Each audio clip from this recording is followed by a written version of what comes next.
If you like these videos, please like and subscribe. And if you don't, I'd like you to, but whatever. And if you get some value out of it. So I have previously said that David was not a very good father, at least not for his oldest sons. My basis for that is the account of how he dealt with Amnon after Amnon raped his half-sister Tamar, but also what it says here. Here it says that David never confronted Adonijah for misbehavior. The biblical account tells us that Amnon, Absalom, and Adonijah were spoiled. So, when Adonijah saw that David's health was failing, he thought he could make himself the de facto king. Abiathar and Joab went along with him in doing so.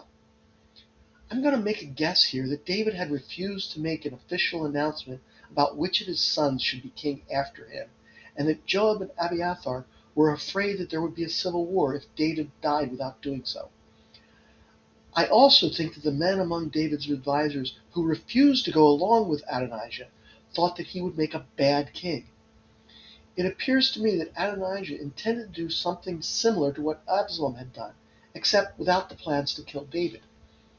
Adonijah intended to get himself made king in David's place by acclamation of all Israel. Then he would just set his father David aside, or perhaps rule as regent until David died of natural causes. I always wonder if David had really promised Bathsheba that Solomon would be king after him, because nowhere before this is that mentioned.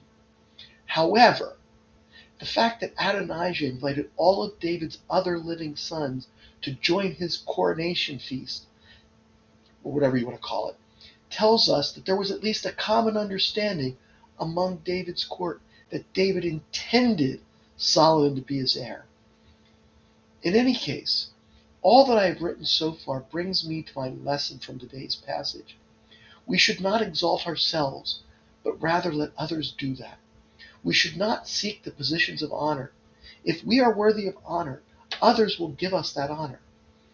I am reminded here of what Jesus said in Luke 14, where he tells us to sit in the least honored seat at a banquet, so that the host may tell us to move to a more honored seat, move us up in the honor.